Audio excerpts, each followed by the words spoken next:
Wahyu Astabrata. Kali ini mengetengahkan episode ke-7 dengan judul Hati Harimau.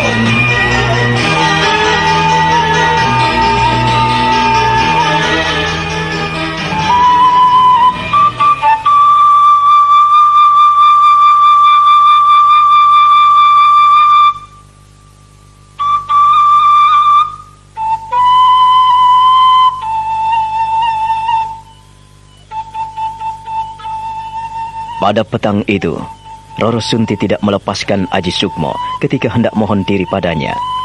Gadis cantik itu merasa sedih dan kehilangan ketika pemuda yang mengasihinya itu ingin berpamit padanya. Ia menginginkan Sukmo tetap tinggal bersamanya, menemaninya dalam sunyi dan sepi. Aji Sukmo hanya bisa berdiam diri. Dia merengkuh gadis itu, memeluknya. Roro Sunti merebahkan kepalanya di dada pemuda itu.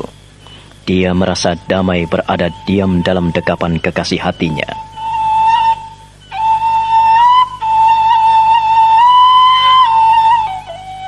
Roro Sunti, aku harus meninggalkanmu. Kau harus diam seorang diri di sini.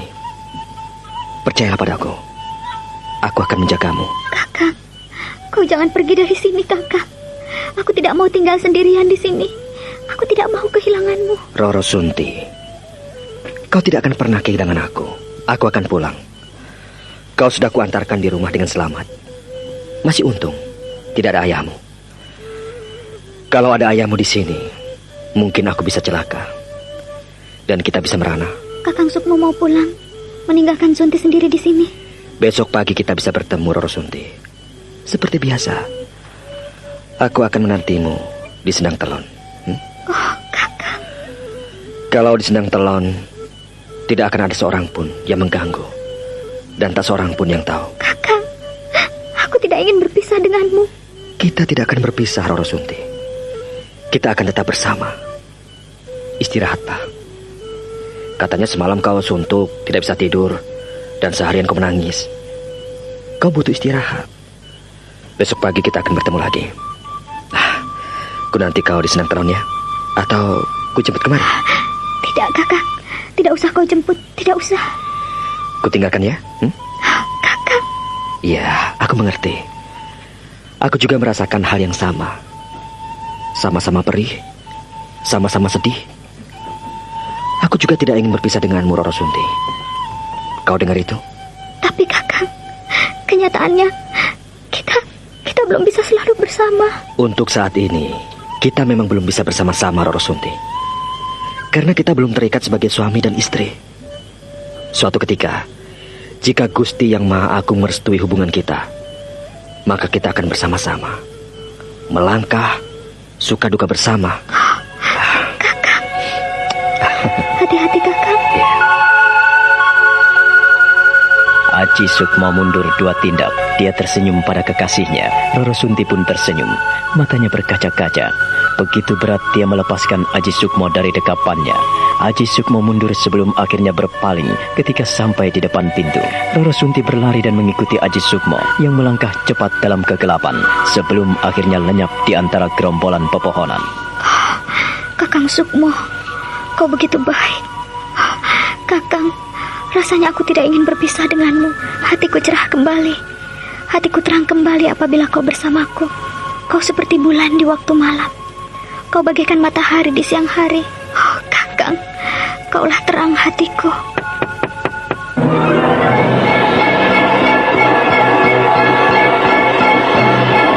Sunti terhenyak. Dia terpaku di tempatnya. Dia tidak berani bergerak. Dia mendengarkan ketukan pintu yang bertubi-tubi.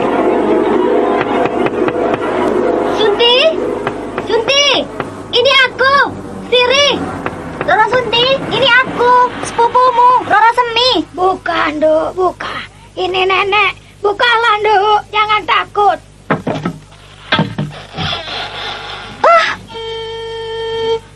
Semi, Siri. Oh, nenek. Nenek Soro mau ke sini. Siri, Semi, ayo masuklah. Tidak ada siapa-siapa di sini. Ayo masuklah. Kami mencemaskanmu, Roro Sunti. Kau baik-baik saja? Iya. Kau tidak apa-apa, Nduk. Seperti yang nenek lihat, saya tidak apa-apa. Sunti, Aku khawatir akan keselamatanmu. Kau menghilang begitu saja. Aku tidak apa-apa. Aku di rumah saja. Matamu masih nampak membengkak. Kau habis menangis, Sunti? Itulah hidupku, Semi. Sirih, Nek, hidupku penuh dengan derai air mata. Tetapi aku berusaha untuk menerimanya. Tabahkanlah hatimu, Nduk. Tegarkan jiwamu agar kau mendapatkan anugerah dari Yang Maha Kuasa. Orang yang tahan menderita suatu saat akan mendapatkan kebahagiaan. Tapi, Nek, penderitaanku nampaknya tidak akan berakhir. Penderitaanku senantiasa berkepanjangan. Datang satu, muncul beribu-ribu. Sudahlah, Sunti. Kau jangan sedih. Kami memperhatikanmu. Percayalah. Iya, Sunti. Kau jangan sedih. Kami akan datang menemanimu. Kami akan selalu memperhatikanmu. Kau tidak seorang diri. Kami akan senantiasa melangkah dan berjaga-jaga atas dirimu. Sekalipun kau tinggal di sini seorang diri, tetapi yang memikirkan nasibmu bukan hanya dirimu, Ger. Kau percaya itu? Iya, Nek. Terima kasih. Terima kasih atas perhatian Nenek. Terima kasih atas perhatian kalian berdua. Semi, Sirih. Ayahmu kemana? Entahlah, aku tidak tahu. Jadi, ayahmu tidak ada di rumah? Iya, aku dikancing seorang diri di dalam rumah. Kapan dia pulang? Aku tidak tahu, Nek. Ayah kalau pergi tidak pernah pamit. Paling ia hanya bilang, aku pergi, kau di rumah, baik-baik saja, jangan keluyuran. Hanya itu yang sering diucapkannya setiap kali ia akan pergi. Tidak pernah berpesan kapan ia pulang. Ya, itulah kehidupan perampok, Nek. Oh, jangan bilang begitu, Nduk. Jelek-jelek bagaimanapun juga bukan kayak ayahmu. Bersabarlah, Sunti. Dalam menghadapi cobaan ini, kami akan selalu membantumu, menemanimu. Kau tidak seorang diri. Tapi susah. Aku tidak bisa menyampaikan apa yang terkandung di dalam hatiku. Hatiku rasanya ngilu sekali. Ya, ngilu sekali. Kalau ayahmu pulang, lebih baik kau diam. Kau mengalah saja. Kalau disuruh ini dan itu, turuti saja. Aku berusaha untuk mengikuti apa yang diinginkannya. Tetapi makin lama, beban dan tanggungan hidupku terasa berat. Mungkin memang aku ditakdirkan hidup penuh dengan air mata. Janganlah kau tak berpengharapan, Nduk. Hiduplah dengan angan dan cita-cita yang mulia, agar hati dan pikiranmu senantiasa dihiasi dengan keceriaan, dihiasi semangat hidupmu. Kau boleh bersedih, kau boleh merana, tetapi janganlah sampai putus asa. Kau tahu itu, Nduk?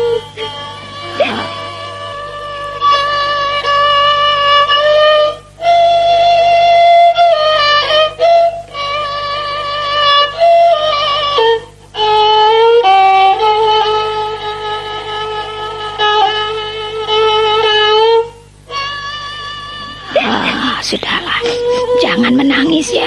Jangan menangis. Nenek juga bisa merasakan apa yang kau rasakan saat ini. Oh, jangan menangis.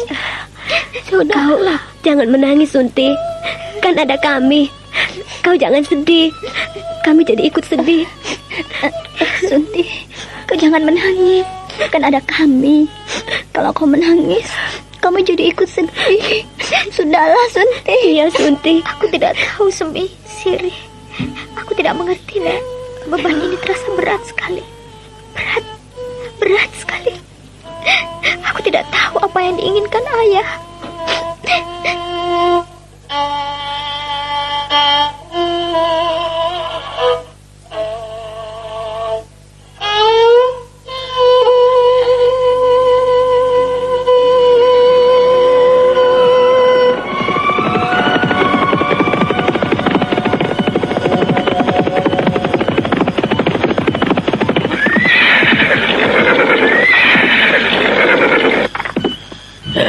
Kau di sini, Kaloking. Tunggu sebentar. Jangan pergi dulu. Aku mau buang air kecil. Baik, Kakang. Akan kutunggu. Tapi ingat, Kakang. Kau harus waspada. Ini sudah masuk wilayah Ponorogo. Ya, aku tahu, Kaloking. Tolong, kau pegangi tali kendali kudaku. Iya. Apakah aku tak salah lihat? Kalongking, turunlah. Ayo, ikatkan kuda-kuda itu di sini. Ayo, ayolah. Ada apa, Kakang? Ada apa? Ayolah, ikut aku. Kemana? Ayo, jangan banyak ngomong. Ayo, ikut aku. Ayo. Kalongking mengintip langkah-langkah Kisrenggi. Mereka mengangkat tumit dan merunduk-runduk, berjalan di antara semak belukar. Dan ketika sampai di suatu tempat, Kisrenggi menahan pundak Kalongking dan dia melongokkan kepalanya. Di sana, mereka melihat seorang gadis jelita sedang mandi di pancuran. Kakang. Perhatikan baik-baik. Lihatlah. Oh, dia cantik sekali. Mirip dengan anakmu, Kakang. Jangan main-main. Perhatikanlah. Dia diciptakan sebagai perempuan yang sempurna. Rambutnya panjang, kulitnya kuning langsat dan bersih seperti itu. Aku ingin mengambilnya. Kakang, aku saja. Kau jangan ikut campur. Kalau aku berhasil mendekatinya, aku ingin memperistrinya. Ya. Dia masih muda sekali, Kalongking. Biarkanlah ia sampai selesai mandi. Jangan sampai ia tahu kehadiran kita di sini. Kakang, aku pun baru kali ini melihat di Ponorogo ada perempuan secantik itu. Oh, luar biasa. Dan aku akan memilikinya.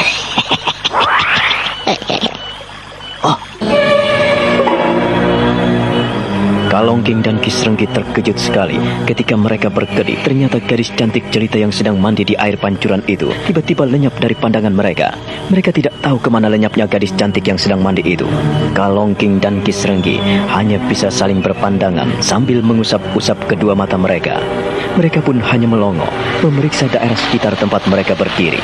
Kakang, kemana gadis itu? Jangan-jangan dia adalah peri gentayangan, Kakang. Aku sendiri tidak tahu kemana ia raib. Aneh, atau mata kita sudah rabun, Kalongking. Tidak, Kakang, tidak.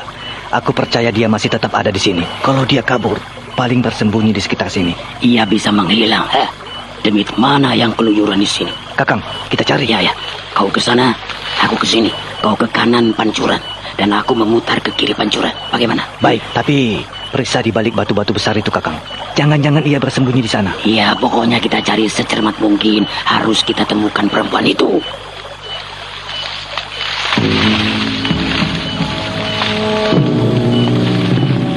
Kisrenggi dan Kalongking segera memutar mencari perempuan cantik yang sedang mandi di air pancuran tadi. Mereka memeriksa dengan teliti. Tetapi perempuan yang sedang mandi di air pancuran itu kini tidak ada lagi di tempatnya. Benar-benar raib, lenyap.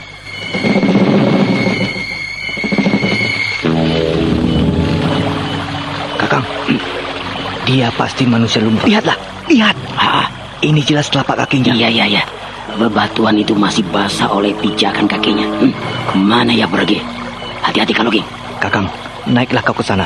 Aku akan mencari ke situ, di balik kerumbul, di balik batu besar. Kau tetap naik, awasi aku dan aku akan memeriksa. Baik. Aku akan memeriksa di atas. Kau hati-hati, Kalongking. Iya, Kakang. Lekaslah.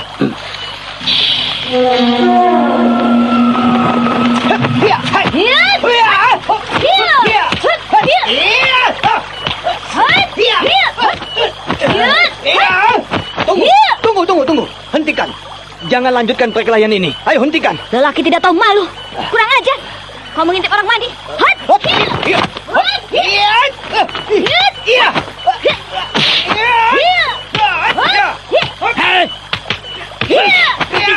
Tunggu.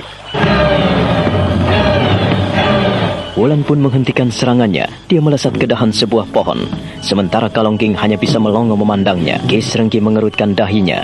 Mereka berpandangan sekejap dan beralih memandang perempuan yang bertengger di atas pohon itu. Namun aneh, perempuan itu sudah tak ada di tempatnya. Dan tiba-tiba... Orang-orang tidak tahu malu. Tua bangka keparat. Laki-laki macam apa kalian, ha? Apakah kalian kurang perempuan? Sehingga ada orang mandi pun diintip. Kisanak, siapakah kau? Jangan salah sangka. Kami tidak mengintipmu. Kami hanya sekedar lewat. Iya, kami hanya lewat, gadis cantik. Dasar tidak tahu malu. Mengapa kalian keluyuran di tempatku? Kalian mengaku tidak mengintip, ha? Kalau kalian tidak mengaku, rasakan ini.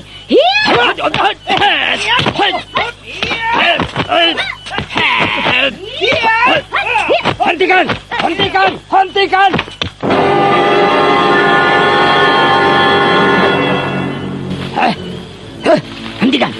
Aku tidak ingin berkelahi denganmu, gadis cantik. Siapakah namamu, ha? Namaku Serenggi. Dan sahabatku ini bernama Kaloking. Ingat itu baik-baik. Sekarang sebutkan siapa namamu, ha? Apa pedulinya kalian? Namaku setan, iblis atau siapa? Kalian tidak perlu tahu. Yang jelas, kalian datang tidak dengan maksud baik. Perempuan cantik, gadis manis, jangan salah sangka.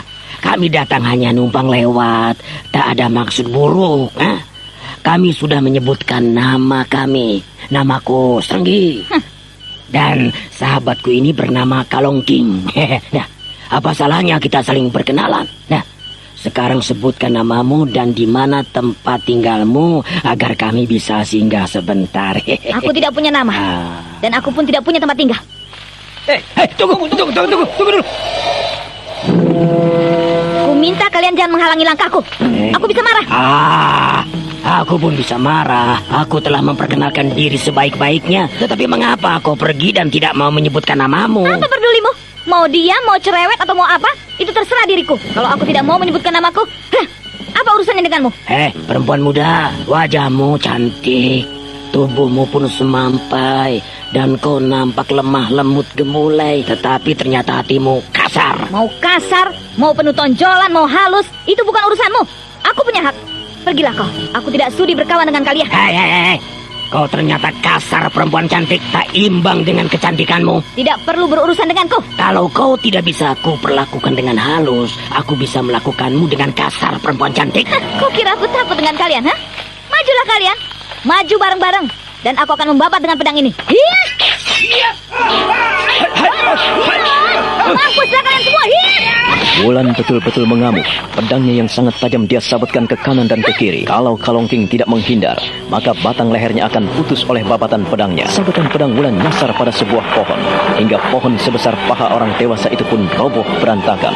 Ki Serenggi pun sama. Dia menghadapi ancaman-ancaman maut dari terkaman pedang Wulan. Dia mengimbangi peperangan itu dengan mencabut goloknya. Demikian pula dengan Kalongking menghunus pedang panjangnya. Pertarungan pedang pun terjadi makin sengit.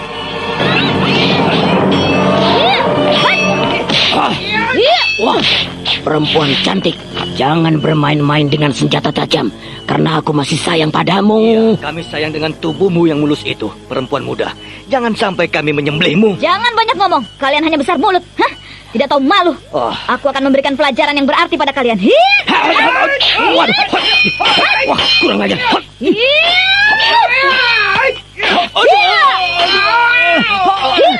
Lari! Sabetan pedang Wulan yang amat dahsyat itu melukai lengan Kalongking. Baju Ki Serenggi pun sobek. Kulitnya ternoda darah. Ada kulitnya yang tergores mata pedang hingga mengucurkan darah segar. Kalongking meringis-ringis menahan lengannya yang terluka parah. Mereka melarikan diri dengan kuda mereka.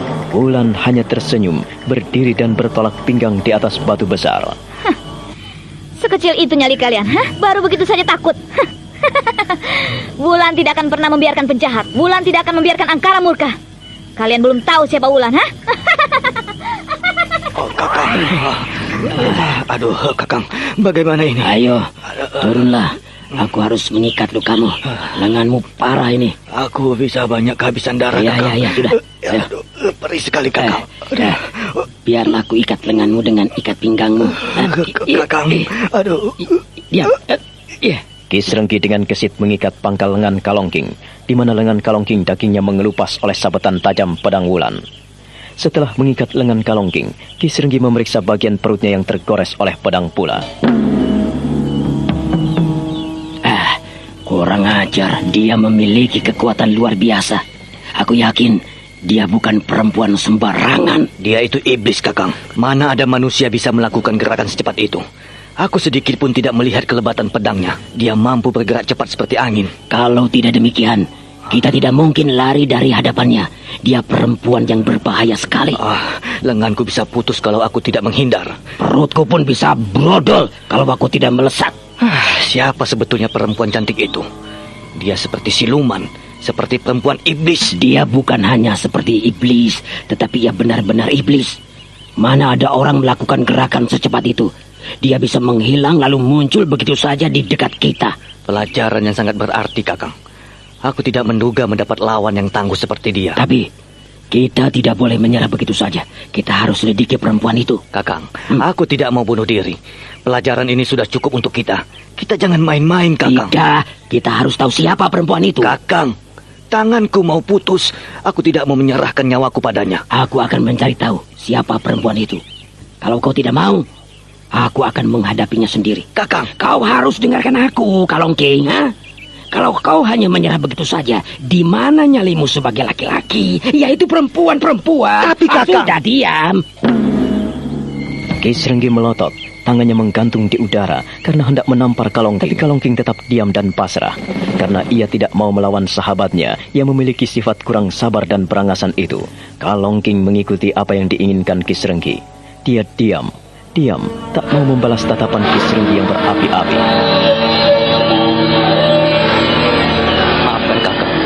Maafkan saya. Bukan maksudku untuk tidak menuruti apa yang kau inginkan. Tetapi inilah fungsinya kita berkawan. Kalau kau lupa, aku mengingatkan. Tapi sebaliknya, kalau aku yang lupa, kau wajib mengingatkanku. Aku tidak mau mendengarkan apa yang ingin kau katakan, Kalongking. Yang jelas, aku harus bisa memberikan pelajaran pada gadis itu. Kakang, lenganku ini sudah menjadi bukti kehebatan gadis itu. Dan lihatlah pakaianmu yang koyak itu. Hingga ada ujung pedang yang menggores kulitmu. Bukankah menunjukkan suatu kehebatan dari ilmu gadis itu? Aku tidak mau tahu. Kalau Kakang Srenggi ingin mencari lagi dan ingin menyelidiki siapa perempuan muda itu, aku pasrah dan aku tidak ikut campur. Terserah padamu. Mau ikut atau tidak, aku tidak membutuhkan bantuanmu. Kakang, berkali-kali aku bersabar menghadapimu. Aku sudah melepaskan diri darimu. Dan kau menjemputku, mengajakku bekerja sama. Apakah hasilnya seperti ini? Jangan seperti itu, Kakang. Jangan kau ulangi kecerobohanmu. Aku hanya ingin tahu siapa perempuan itu, Kalongking. Aku membutuhkannya, kau tahu itu? Semula kita pun melangkah bersama, Kakang. Aku tidak menduga apabila perempuan muda itu memiliki ilmu yang jauh lebih tinggi dari kita. Kita harus mengakuinya, Kakang. Untuk itulah aku ingin menundukkannya, Kalongking. Bagaimanapun caranya. Yang jelas, untuk menundukkan perempuan muda itu butuh waktu dan kesempatan panjang, Kakang. Kita harus mempersiapkan diri sebaik-baiknya. Dengarkanlah, sekali ini saja. Kurang ajar. Dia mampu merobek kulitku. Nah, kalau kau menyadari keberadaan kita, ya beginilah. Aku mengaku kalah, Kakang. Dan kau pun harus mengakui keunggulannya. Gadis itu bisa mementahkan ilmu bodong kita. Gadis itu bisa mementahkan ilmu kebal kita, Kakang. Lalu apa yang harus kita lakukan, Kalongking? Lebih baik kita menjauhi gadis itu. Kita tidak perlu melanjutkan perjalanan ke kota Raja Ponorogo.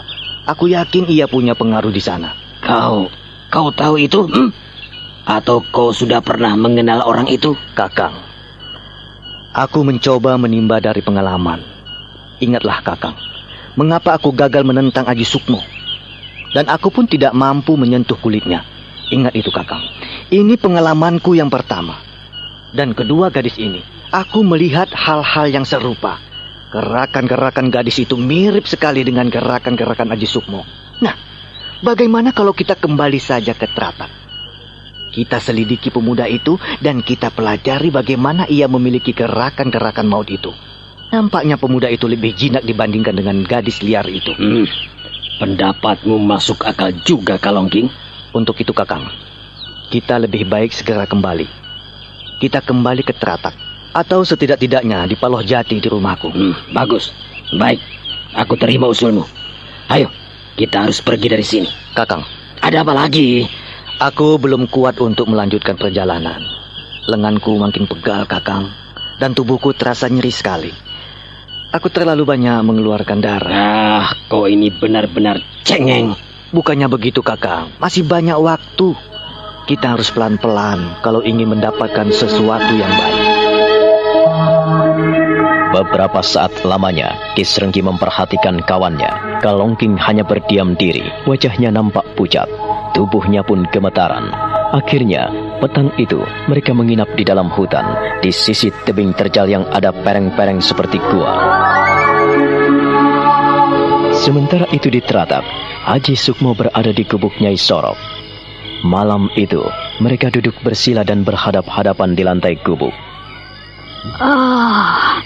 Sukmo, kau telah melibatkan diri terlalu jauh dengan Roro Sunti.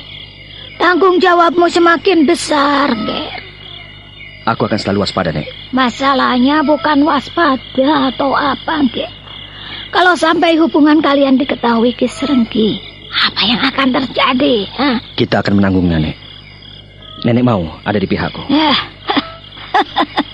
Mengapa kau masih tanyakan hal itu, Sukmo? Sejak kau tergeletak di mulut gua Trata, bukankah nenekmu selalu berpihak kepadamu? Kalau aku tidak mau tahu akan dirimu, mungkin aku akan biarkan saja. Aku tak mau lagi dengan dirimu. Kau tentunya sudah paham, bukan? Berhari-hari Ki Srenggi tidak pulang. Cukup banyak kesempatan yang bisa kugunakan untuk mendekati Roro Sunti, Nek. Dan aku mulai melihat ketergantungan Roro Sunti pada dirimu. Kau harus mulai lihat, Sukmo. Bahkan banyak pemuda di Trata ini, ataupun para pemuda tetangga desa ini, sudah mulai iri kepadamu. Kau tahu itu? Iya, Nek. Aku merasakannya. Apakah kau sudah mengenal dengan Lodang? Lodang? Iya, Lodang, anaknya Pak Lurah desa ini. Ada apa dengan pemuda itu, Nek? Hati-hati, Angger. Ketika nenek pulang, nenek merasakan sesuatu yang aneh.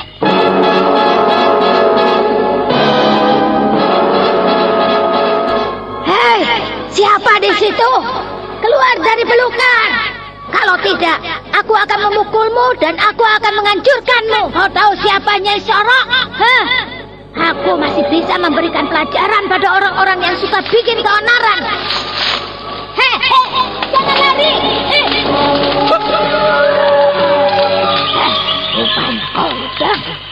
Rupanya dirimu, Atau kau sudah tidak waras? Ada perempuan tua berjalan, kau intip. Apa maumu, Maafkan saya, Nek. Saya hanya sekedar lewat. Saya tidak mengintip nenek. Apa yang kau inginkan, Lodang? Apa? Apa yang mau dariku? Katakan. Kau tidak boleh bohong pada orang tua, ya? Ayo, katakan. Ayo, katakan. Jangan jadi pemuda pengecut. Ayo katakan, apa yang kau mau dan apa yang kau lakukan di sini? Katakan, cepat. Saya. Ayo, saya mau apa? Kau mau apa? Kau buat apa? Untuk apa mengintipku di sini? Ayo, katakan. Saya kagum pada nenek. Kagum? Kagum pada perempuan seperti aku? Iya, Nek.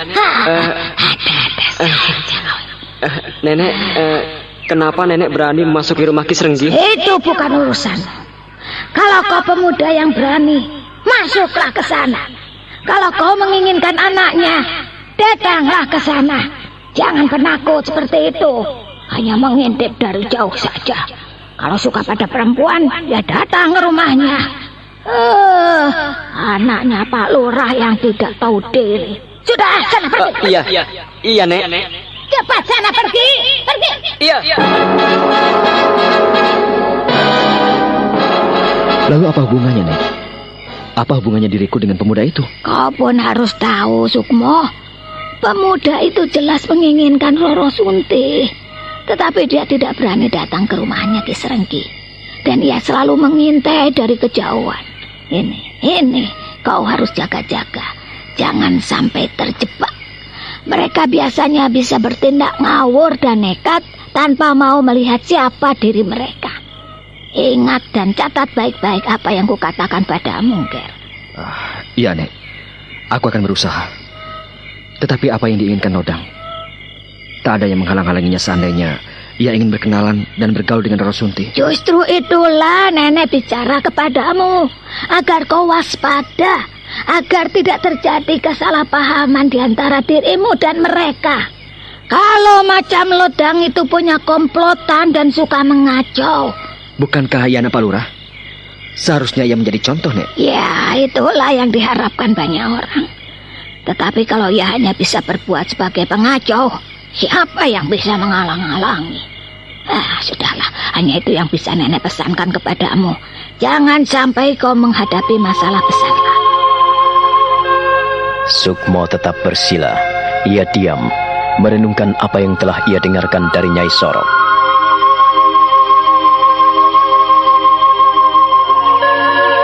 Keesokan harinya, seperti biasa, dia mencari kayu bakar dan pergi ke sendang. Nampaknya mereka semakin dekat, Semi. Biarkan saja, kita kan harus ikut senang. Nampaknya tak imbang. Tak imbang bagaimana? Roro Sunti begitu, Sukmo begitu. Ya, tetapi aku sendiri tidak tahu siapa Aji Sukmo itu. Kita tidak perlu memikirkannya. Aji Sukmo hanyalah seorang gelandangan. Ia seorang petualang yang tidak memiliki tempat untuk menetap. Kau?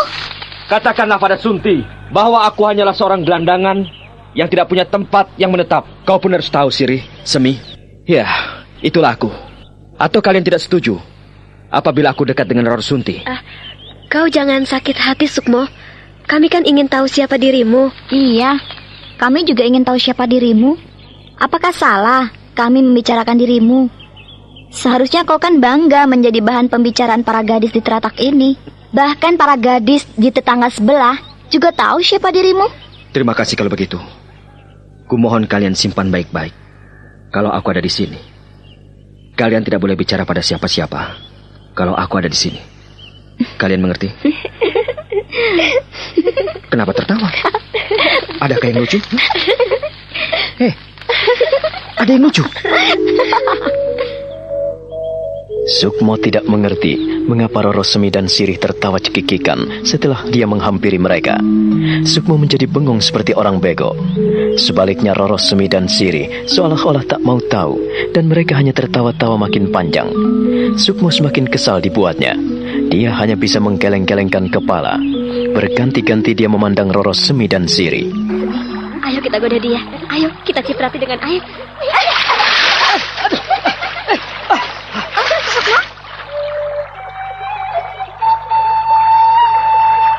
Roro Sunti? Kakang, kok pakaianmu basah, Kakang?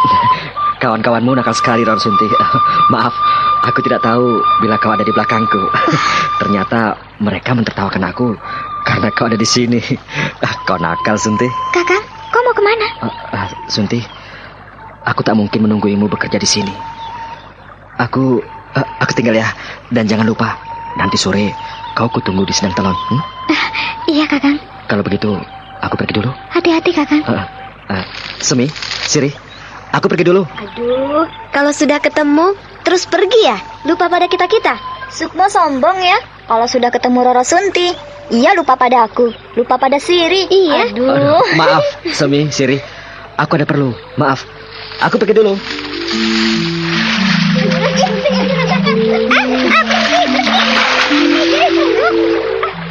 Kau jahat, Sunti. Iya, kau jahat sekali, Sunti. Mengapa kau suruh pulang, Sukmo? Hah? Kenapa? Habis, kalian menyipratinya dengan air. Pakaiannya kan basah. Lihat, pakaianku juga basah. Untung memang sengaja untuk basah-basahan. Kalian pacaran ya? Iya kan? Dan kau menyuruhnya pulang biar kami tidak mengganggu. Begitu? Iya, Sunti sekarang sudah pintar ya. Siri, Semi, kalian jangan bilang begitu. Aku tidak apa-apa. Aku tidak apa-apa.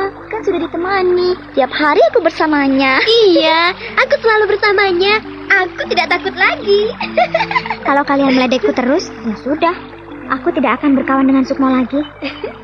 Aduh, Sunti, begitu saja kok marah. Bagi-bagi kalau punya rezeki. Kalau kamu punya kawan baik, jangan dimonopoli sendiri. Iya. Bagi-bagi. Sebentar untuk kita-kita, sebentar untuk dia. Begitu. Jangan untuk Sukmo terus. Aku jadi tidak mengerti mengapa kalian meledekku seperti itu. Ada sebab, tentu ada akibatnya. Ada akibat, tentu ada sebabnya. Sungguh, aku tidak mengerti apa yang kalian inginkan dari semua ini. Kami tidak menginginkan apa-apa, Sunti. Yang penting, kau bahagia. Roro Sunti, Sukmo pergi kemana? Kau usir kemana dia? Aku tidak mengusirnya. Dia memang ada tugas dari Nyai Sorok. Neneknya tidak ingin ia bermain-main di sini bersama kita. Mungkin ia ambil kayu bakar atau mencari talas. Aku tidak tahu. Tidak tahu atau pura-pura tidak tahu? Sekarang kalian selalu tidak percaya apabila aku beritahu. Ya sudah. Kalau kalian sudah ngerti, tidak perlu bertanya padaku. Aduh, Roro Sunti, begitu saja marah. Aku tidak marah. Tetapi aku tidak ingin kalian salah paham. Aku dan Sukmo hanya berkawan. Ya, siapa yang tidak senang punya kawan baik? Iya, tak apa-apa. Kami kan hanya kawan biasa. Tidak dikenalkan juga tak apa-apa. Biarlah kau yang lengket terus. Aku jadi serba salah. Sedih. Kalian membuatku bingung. Aku senang. Kalian ribut. Apa mau kalian? Aku harus bagaimana? Kalian ingin agar aku selalu sedih, begitu? Atau... Tidak, Sunti. Kami hanya ingin kau tetap seperti dulu. Biasa bermain dengan kita-kita. Kalau kau dekat dengan Aji Sukmo, ya sekali-kali kita-kita ini diajak bermain bersama. Kalian jangan hanya berduaan. Nggak adil. Toh kita sama-sama sudah kenal. Dan kita-kita juga mendukung. Kalau begitu, kita bisa selalu bermain bersama. Nanti sore ya. Sehabis maghrib, kalian bisa datang ke rumah. Sukmo barangkali datang. Kalian mau? Tidak mengganggu. Iya, nanti mengganggu kalian. Kalian ini bagaimana? Tadi minta agar kita berkawan dan mengajak bermain bersama-sama. Setelah aku tawarkan demikian, kalian menolak. Aku harus bagaimana? Roro Sunti kemudian tak menghiraukan kedua kawannya. Dia mulai sibuk mencuci pakaiannya. Sirih dan Semi hanya menggodanya dan sekali-sekali mencipratkan air ke arahnya. Hingga Sunti pun harus menghindarinya. Dan sekali-sekali ia membalas cipratan air yang dilontarkan Semi dan Sirih. Mereka pun kemudian beriang-ria di sendang itu.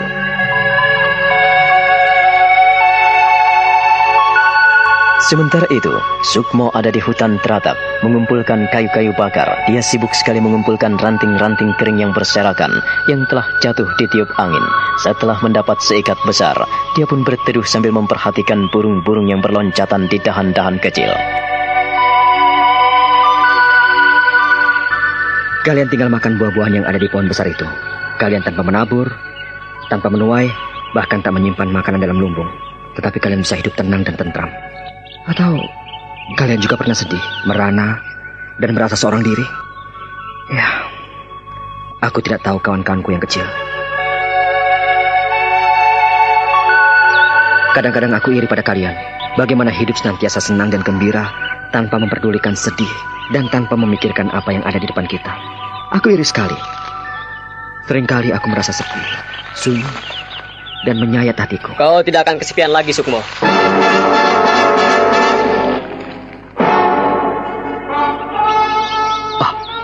Kau? Bukankah kau putra Pak Lurah? Iya. Namaku Lodang.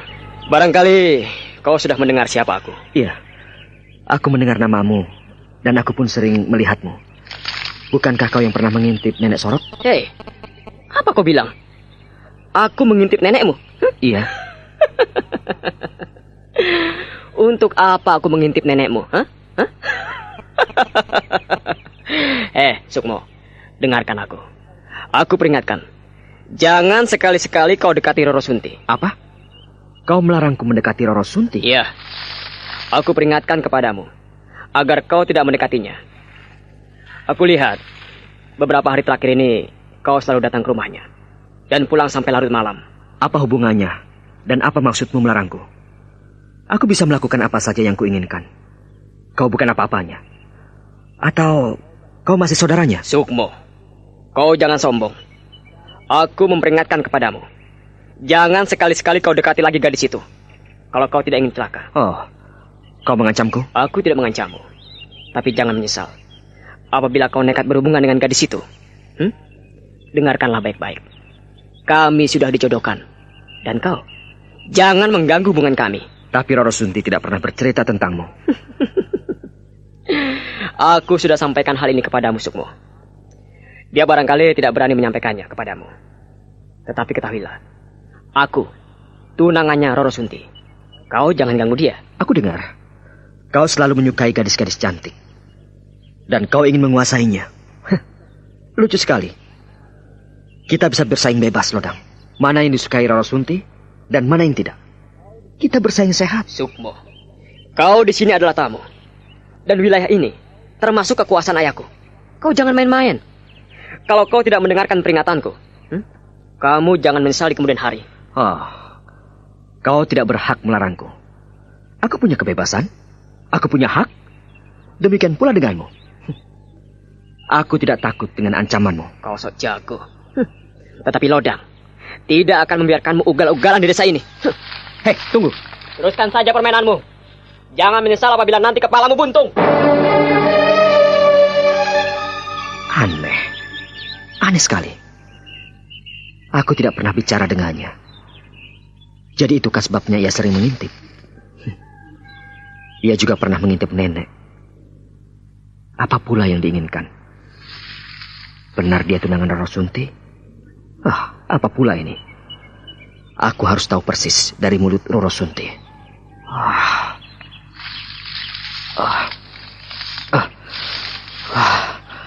Aku tidak akan membiarkan orang seenaknya sendiri. Atau di desa ini orangnya serba aneh. Atau aku sendiri yang aneh.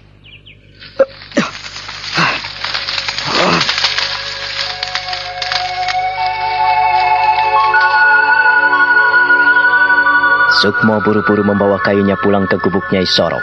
Ia meninggalkan hutan teratak dengan hati gelisah, dengan hati bertanya-tanya apa sebetulnya yang telah terjadi dan apa sebetulnya yang telah dialaminya. Dia masih memikirkan Lodang yang mengancamnya dan memberikan peringatan. Teringat akan pesan pemuda itu, dia tersenyum sendiri dan menggeleng-gelengkan kepalanya. Dia langsung berlari-lari dan setengah berlari, dia membawa beban itu seperti tak membawa apa-apa.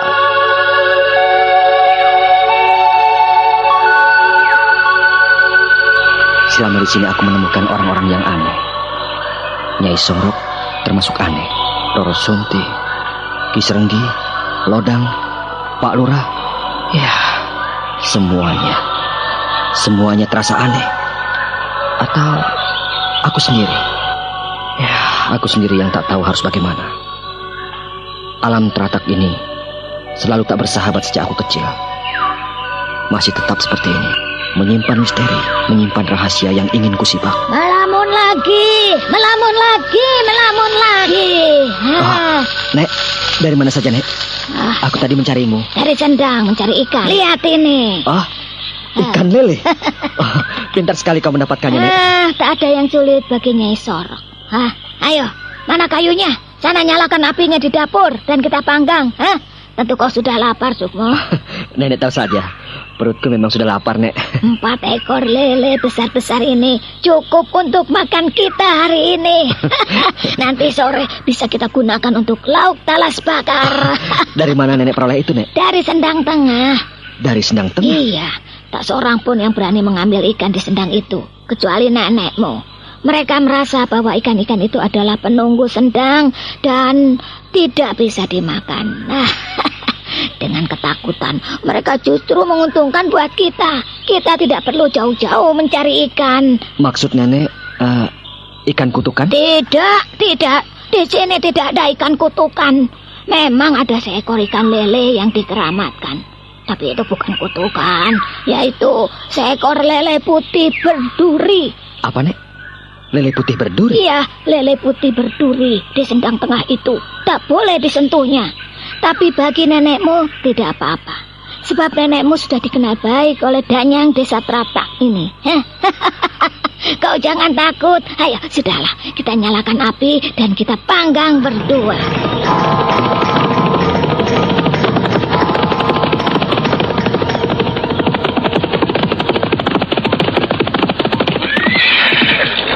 Kakang, kau lebih baik istirahat di sini.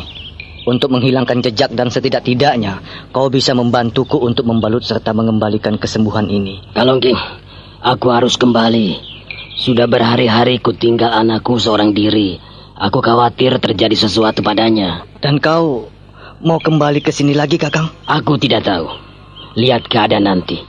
Mumpung masih siang, aku akan pulang dulu. Kau harus banyak istirahat, Kalongking. Maaf, apabila aku tidak bisa berdiam di sini.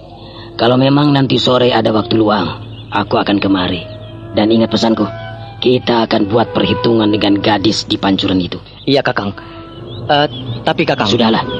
Yang penting kau segera sembuh dan persiapkan diri sebaik-baiknya sebelum kita serbu perempuan cantik itu. Kita menangkapnya dan kita makan rame-rame. Ya.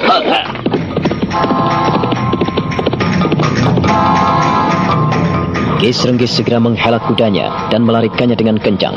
Kuda itu berlari kencang meninggalkan kediaman Kalongking. Ki Srenggi menuju ke Teratak. Dia masih kecewa karena belum bisa menaklukkan perempuan cantik yang ia lihat di desa Ponorogo. Senja itu, Sukmo sudah lama menanti kehadiran Roro Sunti di Sendang Telon. Ia duduk di atas batu. Di tengah gerumbul kecil itu terletak Sendang Telon, tempat yang tertutup hingga tak seorang pun bisa melihat jika ia duduk di sana, tempat yang nyaman dan terlindung. Biasanya kau tepat waktu, Sunti. Tetapi kenapa belum juga sampai ke sini?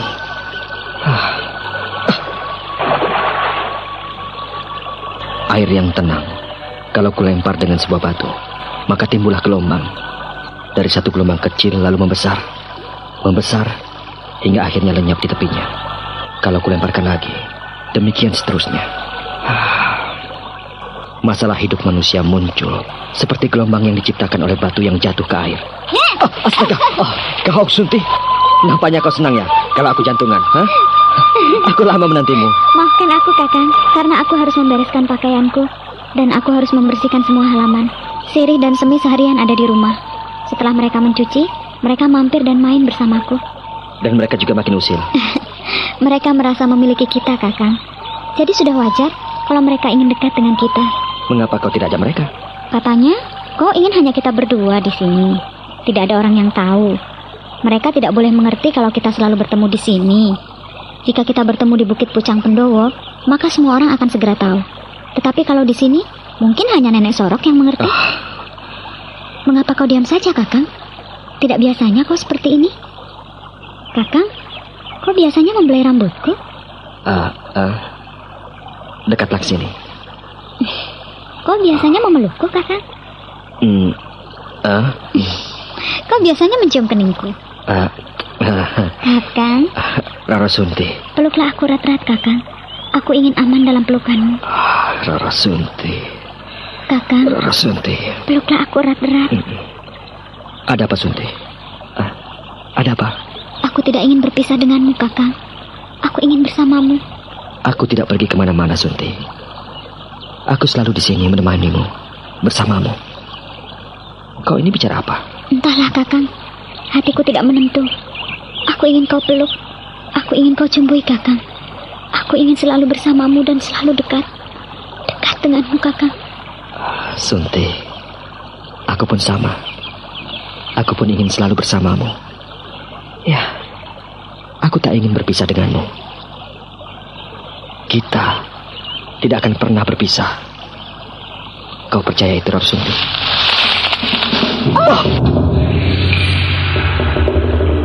Jahanam kau. Lepaskan anakku, lepaskan. Minggir kau. Ayah. Minggir kau dan lepaskan pemuda itu. Hei, pemuda tolol, lepaskan anakku. Hah? Roro Sunti. Tidak, Kakang. Aku tidak mau kau lepaskan. Sekali lagi ku peringatkan, bocah tolol. Lepaskan anakku. Lepaskan. Tidak. Jangan, Ayah. Jangan. Kau lihat ini, bocah gemblung. Kalau kau tidak melepaskan anakku dan kau tidak menjauhinya, kau akan kuhajar sampai mampus. Ayo, Sunti, minggir. Tidak. Kalau kau tak minggir, kau bisa ikut mampus. Ternyata selama ku tinggal, kalian di sini, ha? Ayo minggir kau, Roro Sunti. Tidak. Kalau kau tak minggir, kau pun akan kuhajar. Jadi kau memberontak. Ki Srenggi, tunggu dulu. Kita bisa selesaikan baik-baik. Tidak bisa. Tak ada yang perlu diselesaikan, karena aku sudah tahu duduk perkaranya. Kau sudah merusak dan mengotori tempat suci ini. Dan kau pasti telah menodai anakku, sehingga anakku lengket denganmu. Mampus kau. Kakak, hati-hati, Kakak.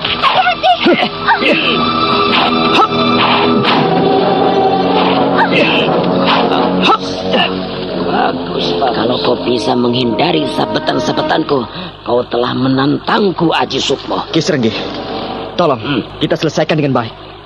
Jangan dengan kekerasan seperti ini. Aku bertanggung jawab atas anakmu. Kalau kau menginginkan aku menikahinya, akan kunikahi dia. Tutup mulutmu. Siapa yang mau menerima kau sebagai menantu tolol? Baiklah, Ki. Kalau kau menganggapku bersalah, hajarlah aku dan pukullah aku. Kau menantangku, bocah gemblung.